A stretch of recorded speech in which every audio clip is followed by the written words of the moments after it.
Okay, thank you for coming. Today's event is intermediate drawing tips, and I just want to share some tips about how I practice drawing. When I practice drawing, there are a few subjects I practice drawing with. Draw your hand, architecture or outside scenes, 3D shapes, the face and body, and shading. Now I want to talk about realistic versus cartoon drawing. I really like to practice drawing anime figures. It is also good to practice realistic drawing. And it is helpful to practice both types of drawing. More about realistic versus cartoon drawing. Some anime or manga series that I think would be good to copy from include The Gentleman's Alliance, Miracle Girls, Chobits, and Gong.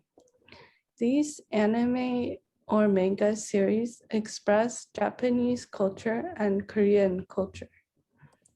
Drawing the cartoons, you can draw the iconic eyes and face shape of anime or manga characters. The Gentleman's Alliance Cross is a manga about high schoolers in an academy. It is a shoujo manga series, meaning that it is aimed for teenage girls as readers. I find the eyes hard to copy in this manga. I think it is a harder manga to copy, so try copying Miracle Girls first.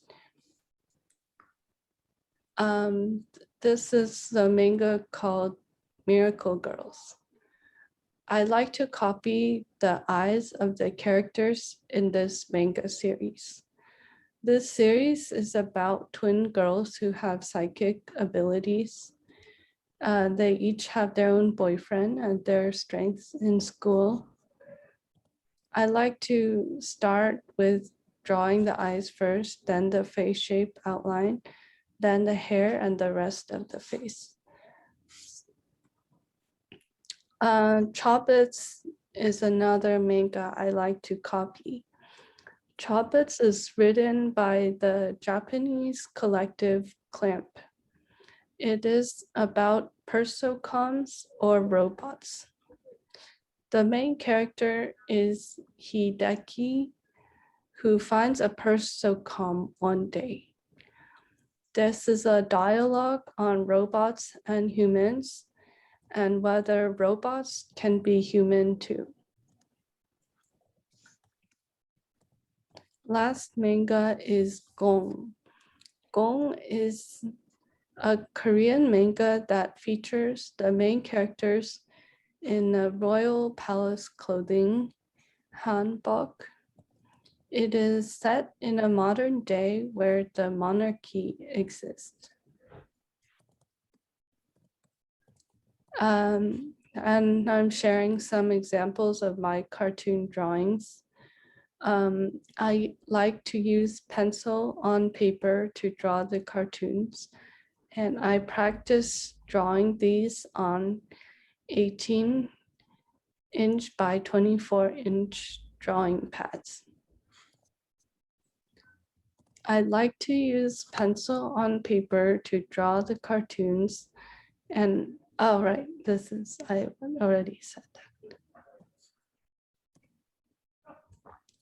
This is the same drawing as the first one, but colored in with colored pens.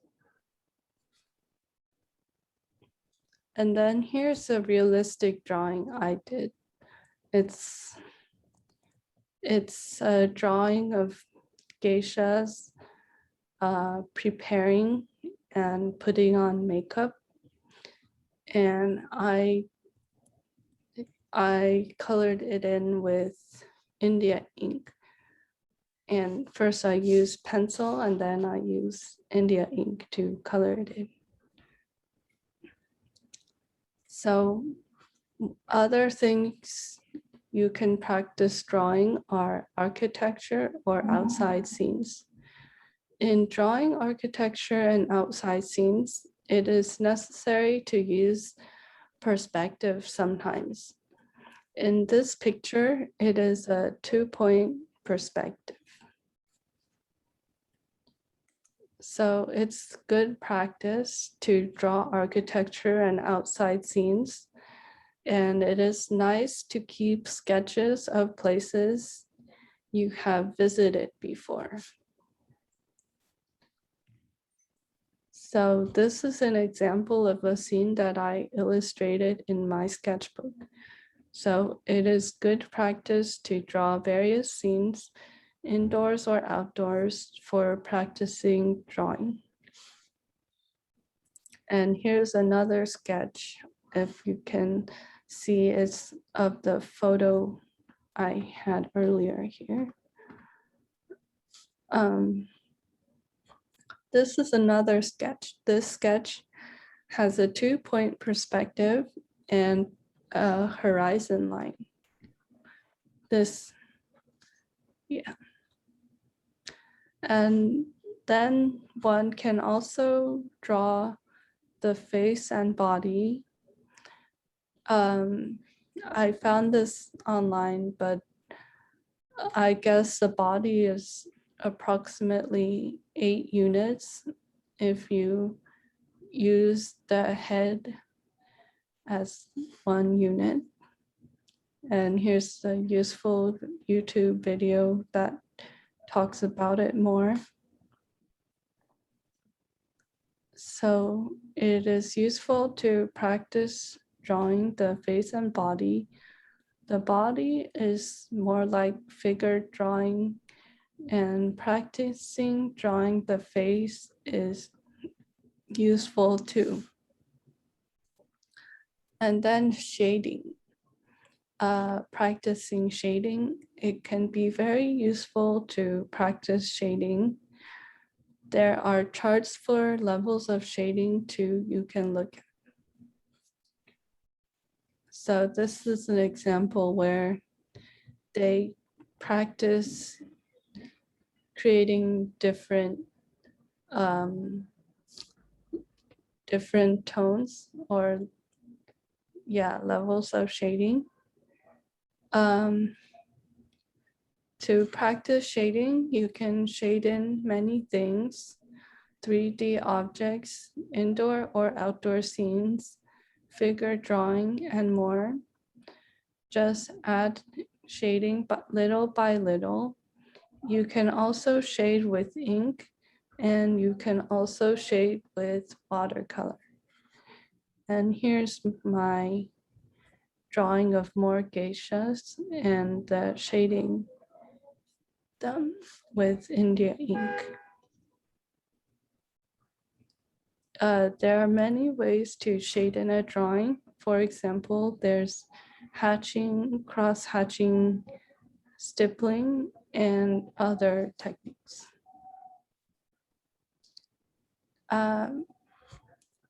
To learn more about drawing, there's also the Drawing Center of New York. They have downloadable drawing activities you can get from their website. And then I want to talk about experimental drawing. There are many forms of experimental drawing: drawing with language, drawing with paper, drawing by cutting paper, drawing with fabric, and more. This is more contemporary kind of drawing.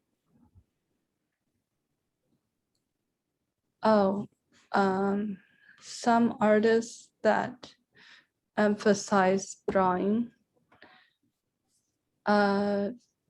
Qiu Zhijie, Julie Mehretu, Sol Lewitt, Eunkang Koh, and Sheila Ghidini. So I would recommend you look at these artists.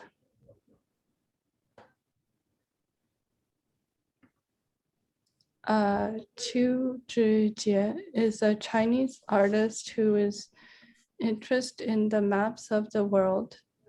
This work of his is called Map of the Theater of the World. He said, all of us have a map in our heads of everything.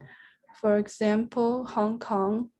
If all of us were to commit to paper our personal maps of Hong Kong, they would all look as different as snowflakes. He practiced Chinese calligraphy since childhood.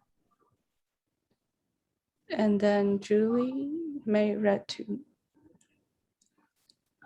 She's an American contemporary artist.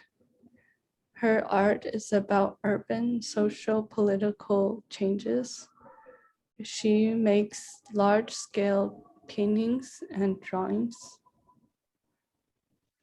Sol Lewitt makes wall drawings that are very influential. He produced many wall drawings.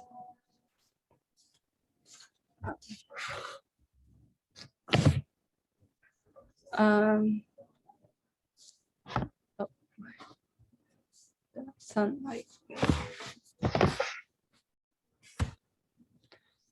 Okay. Eunkang Koh is another artist who does a lot of drawings. I put her website here.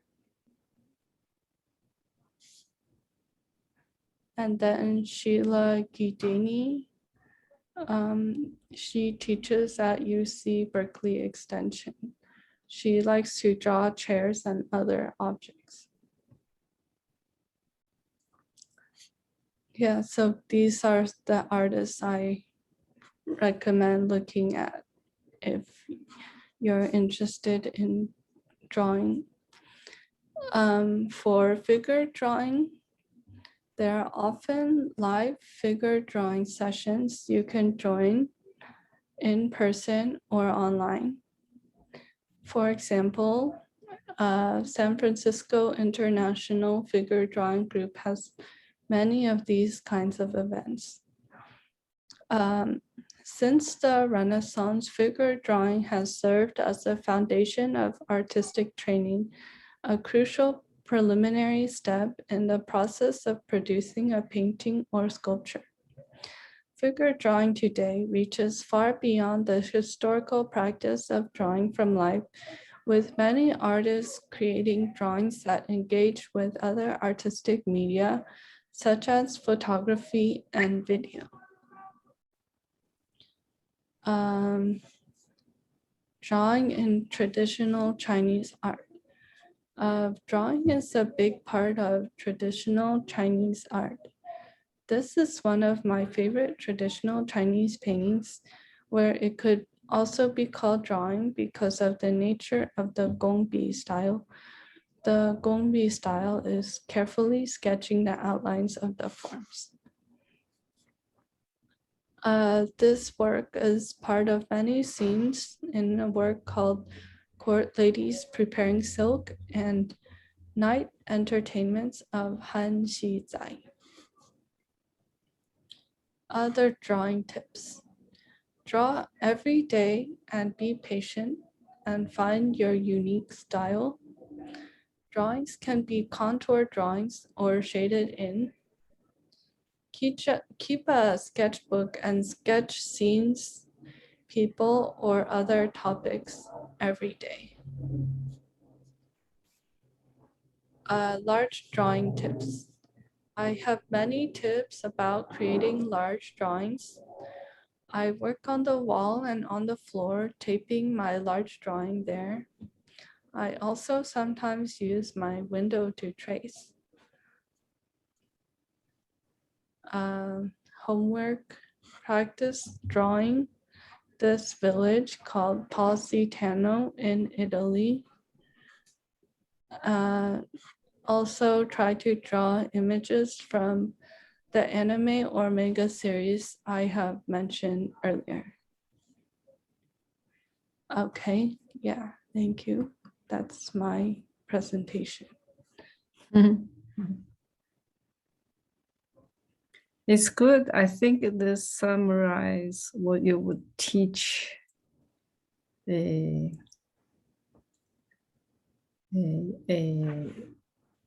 group of students in school, or or someone doesn't know how. Otherwise, it's little too abstract, like, because each of the types of drawing require a lot of practice, and you can't teach over the Zoom kind of class how easily, but